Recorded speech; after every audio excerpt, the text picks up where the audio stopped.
જે દીધો 360 બરોબર. હું તમને એમાં લખવાનું છે ને એ પણ વોટ્સઅપ કરી દઈશ બરોબર. હું તને ફોટો વોટ્સઅપ કરું છું.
પ્રથમ મહિલા શિક્ષિકા અને મહાસામાજિક કાર્યકર્તા માતા સાવિત્રીબાઈ ફૂલેનો જન્મ 17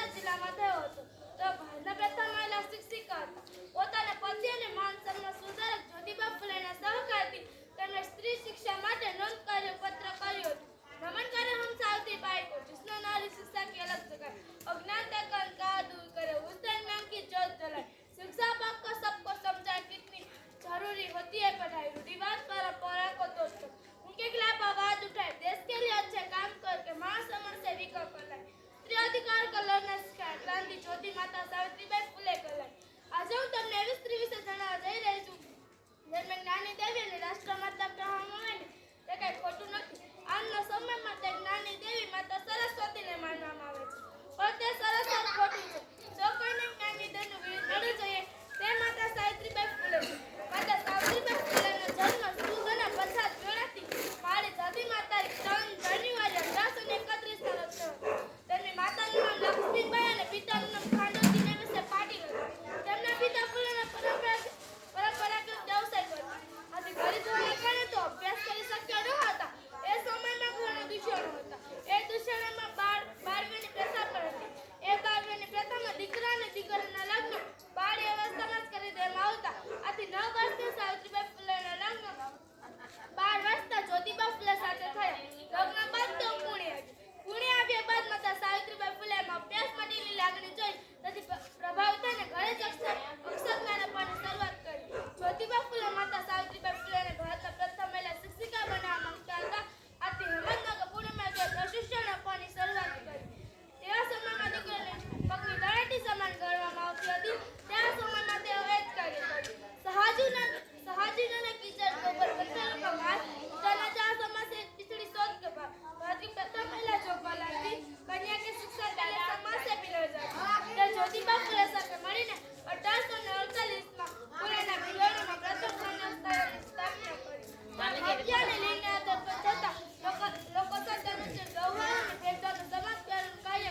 અન્ય ઘરકામ કરતા. માતા પિતાનું એકમાત્ર સંતાન હતા ત્યારે તેમનો ઉછેર ખૂબ જ લાડકોડથી કરવામાં આવ્યો હતો. તેઓ નાના હતા ત્યારે તેમની માતાનું મૃત્યુ થઈ ગયું હતું. તો તેમના પિતાએ તેમને દીકરાની જેમ ઉછેરી હતી અને ઘોડેસવારી અને હથિયાર ચલાવવાની તાલીમ આપી હતી. એક વખત યોજાયેલ સમારોહમાં ઝલકારીબાઈ રાણી લક્ષ્મીબાઈને પહેરવેશ ધારણ કરીને લડતા જે દુશ્મનને ધોકો આપી શકાય. 1857 વિકલ્પો વખતે રાણીને કિલ્લાથી બહાર જવાનો સમય પડી ગયો હતો. ઝલકારીબાઈ રાણી લક્ષ્મીબાઈનો પહેરવેશ ધારણ કરી તે દુશ્મનને ધોકો આપી શકાય. ઝાકર મિલે કાળી थी वजह की जलकारी थी गोरों को लड़ना सिखा गई वह रानी बन जोगन दिखा गई इतिहास में झलक रही वो तो भारत के सन नारी थी. ઝલકારીબાઈ દુશ્મનોના હાથે પકડાતા તેમને ફાંસીની સજા આપવામાં આવી. કેપ્ટને ઝલકારીબાઈને કીધું, ફાંસીની સજા આપવા પહેલા તમારે કંઈ કેવું છે? ઝલકારીબાઈએ કીધું, મારા જેવી બહાદુરી 1% પણ મહિલા બતાવે તો અંગ્રેજોને ભારત છોડીને જવું પડે. બસ આટલું જ કહી સજનો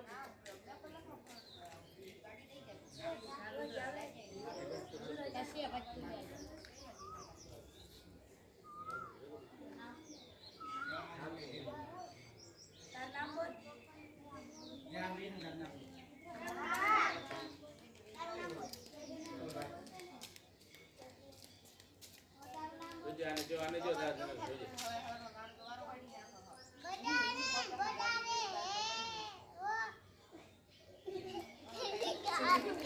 હાલો બેસી જા. હાલે ત્યાં જે તારું નામ બોલ જા. તારું નામ બોલો. નામ બોલો. નામ બોલ. મારું નામ ઈવાને મારું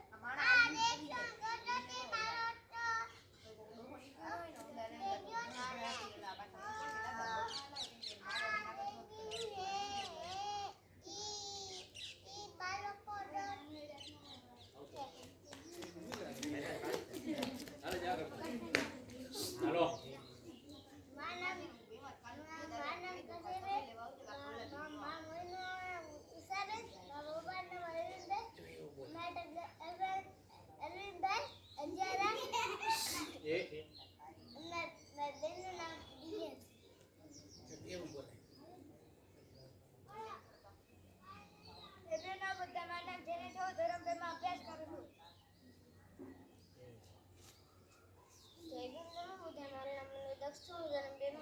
હું આજે તમને તથાગત બુદ્ધ વિશે થોડું જણાવીશ. તથાગત બુદ્ધનો જન્મ વૈશાખ પૂર્ણિમા ઈસા પૂર્વ 563 મમ્મીની પૂર્ણિમા ઈસા પૂર્વ 483 કુશીનગર. તથાગત બુદ્ધનો જન્મ ભારતના પ્રજાસત્તાક રાજ્ય વ્યવસ્થા ધરાવતા શાક્ય શાસનના રાજ્યમાં તરીકે થયો હતો. તેમનો ઉછેર 12 થી તમામ સુખ સુવિધાઓથી કરવામાં આવ્યો તથા તમામ પ્રકારના શોકથી તેને દૂર રાખવામાં આવ્યા હતા. તેમના લગ્ન નાની રાજકુમારી સાથે થયા હતા જેનાથી તેમને રાહુલ અને પુત્રનો જન્મ થયો હતો. એક વખત તેઓ પોતાની સાથી સાથે નગર ચર્ચાએ નીકળ્યા. નગરમાં જોયું કે દુઃખી રોગી મરણ પામેલ લોકોને જોયા. જ્યાં હોય તેમણે દુઃખની અનુભૂતિ થતાં તેમનું મન વિચલિત થઈ ગયું. એમના દુઃખનું નિવારણ શોધવાનો ઉદ્દેશ તેઓનો ગ્રહ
મરાઠા સામ્રાજ્યથી લઈને બ્રિટિશ શાસન સુધી બળવાખો તરીકે ઓળખવામાં આવે છે.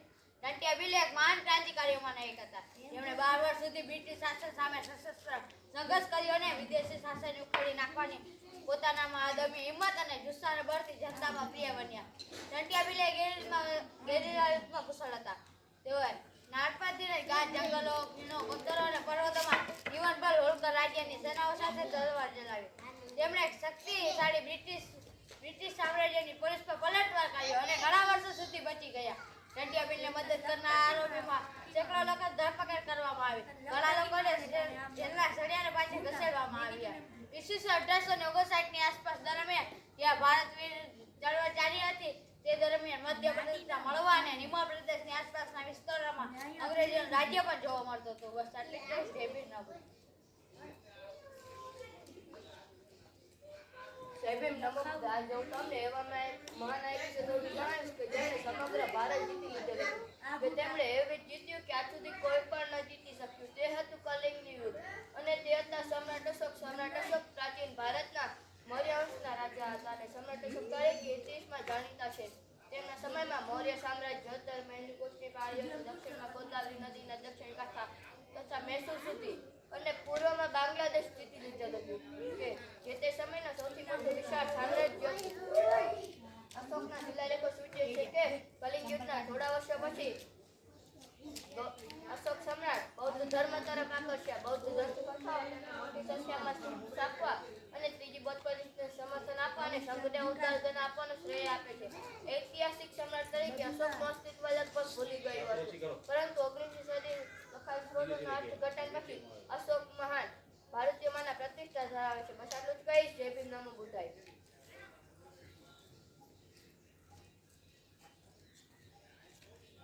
જય ભીમ નમો બુદ્ધાય. મારું નામ વાજરદુર રમેશભાઈ છે. હું ધોરણ 8માં અભ્યાસ કરું છું.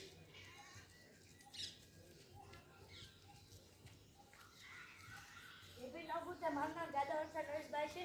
હું ધોરણ 7માં અભ્યાસ કરું છું. આજે હું તમને ક્રાંતિકારી વીર મેઘમાયા વિશે થોડું જણાવીશ. हमारे गले में आंधी और पीछे झाड़ू छुड़ाने की आजादी देने वाले वीर मेघमाया को सच सच नमन.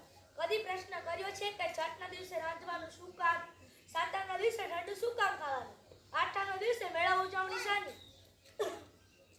વર્ષો પહેલા વીર મેઘમાયા નામના બહુજન સમાજના ક્રાંતિકારી પેદા થયા હતા, જેમણે જ્ઞાતિ જાતિના ભેદ દૂર કરી સમાનતાનું આંદોલન ચલાવ્યું, જેના વિરોધમાં શસ્ત્રોની તળાવમાં પાણી લાવવા 32 લક્ષણ પુરુષની બલી આપવાનું ષડયંત્ર કર્યું.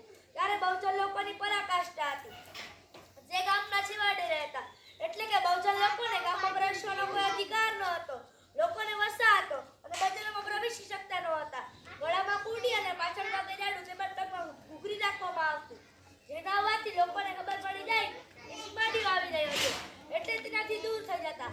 આ દૂર કરવા સિદ્ધરાજ જયસિંહ સામે વીર મેઘમાયાએ અમુક શરતો મૂકી કે મારો સમાજ જે ગામના છેવાડે રહે છે તેને ગામની અંદર રહેવા અને ગળામાં કુંડી અને પાછળ ભાગે જાડું કાઢવામાં આવે અને પાણી પીવાનો અધિકાર આપવામાં આવે.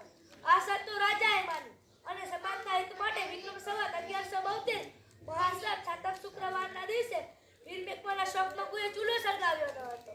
બાળકો નૃત્ય ભૂખ્યા ન રહી શકે તેમને ચટનું ઠંડુ ખાવા આપ્યું અને મનુવાદીઓએ એકના એકની હત્યા કરી. આઠમના દિવસે ઊંટ રેસને મનાવ્યો. મતલબ છઠ, સાતમ, આઠમ વીર મેઘમાયાની હત્યાના દિવસે આપણે આપણા મહાનાયકની ઉજવણી કરીએ છીએ. સાચો ઇતિહાસ બહાર ના આવે એટલે કાલ્પનિક ચિત્રમાતાની કથાઓ ચલાવીએ છીએ. આપણે ગુલામ બન્યા છીએ. વીર મેઘમાયાની હમીતે કાયા નવાડે નીર તુલાયા પરકાશ કરી કુરબાન કાયા. એ શરતે રહી સિદ્ધરાજની એવી માયા બલિદાન ઉજવાળ થઈ ગયા.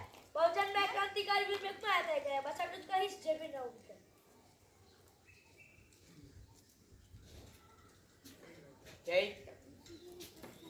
જય ભીમ નમો બુદ્ધાય. જય જોહાર, જય મુનિવાર. કે હમણાં એક સૈનિક એક ભૂતવળના કરાર. આ કોઈ પ્રાર્થના કે ભજન નથી, આ એક પ્રકારની પ્રતિજ્ઞા છે. હું તેનો અર્થ કહીશ કે આ ભૂતવળનામાં તે એક ગૌતમ બુદ્ધના તેમને એક વિચારો છે, તેમની એક આ છે, તેમને એક ઉપદેશ આપ્યો છે. આ ભૂતવળનામાં ભૂતવળનાની શરૂઆત થાય છે કે નમો તસ્ત ભગવતો અરહતો સમ્મા સંબુદ્ધસ્સ તથાગત હરત સમ્યતે મારું નમન ભૂતંતહમ ગચ્છામિ. હું ભૂતનાથ જાઉં છું. ધમ્મંતહમ ગચ્છામિ. હું જાઉં સંગમ ધમ ગચ્છામિ હું સંગનાથ જાઉં જ્યોતિયમ વિભૂતમ સહમ ગચ્છામિ હું બીજી વાર ભૂતનાથ જાઉં જ્યોતિયમ પિતંતમ સહમ ગચ્છામિ હું બીજી વાર સોમનાથ જાઉં જ્યોતિયમ પિતંતમ સહમ ગચ્છામિ હું બીજી વાર સંગનાથ જાઉં પાણાતિ પાતા વેરમ સિક્કાપદમ તમાત્યામિ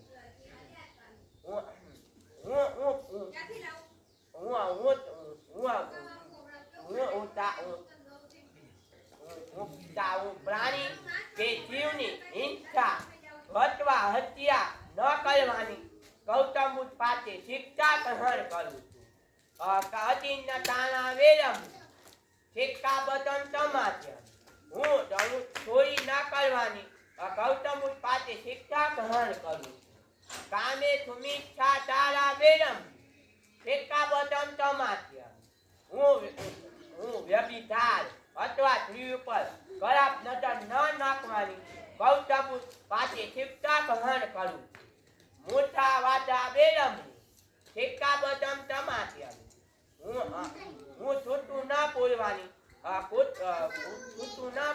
ગૌતમ બુદ્ધ પાસે શિક્ષા ગ્રહણ કરું થોડા મેળાય મધ્ય પ્રમાણ તાણા વેરમ સિક્કાપદમ તમાત્યામિ હું ધારું કે નતિયા પદાર્થ અથવા જુગારનું સેવન ન કરવાની ગૌતમ બુદ્ધ પાસે શિક્ષા ગ્રહણ કરું તપ પાપ પચ્છ કરમ કોઈ પણ પ્રકારનું અપુચ્છ કર્મ ન કર ઉત્તરાચ્છ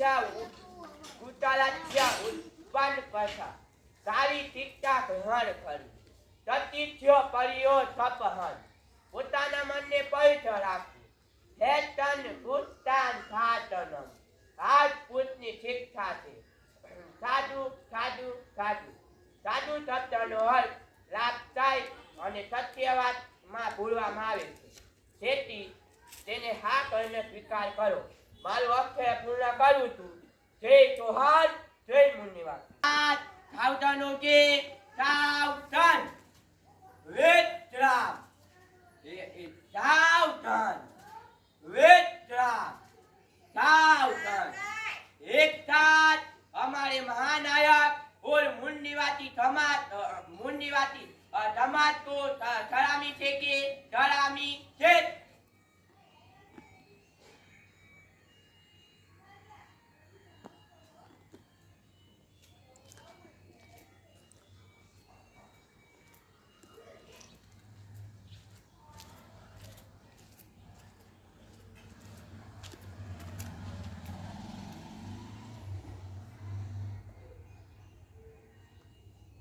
જાઓ વેદ રામ જય ભીમ જય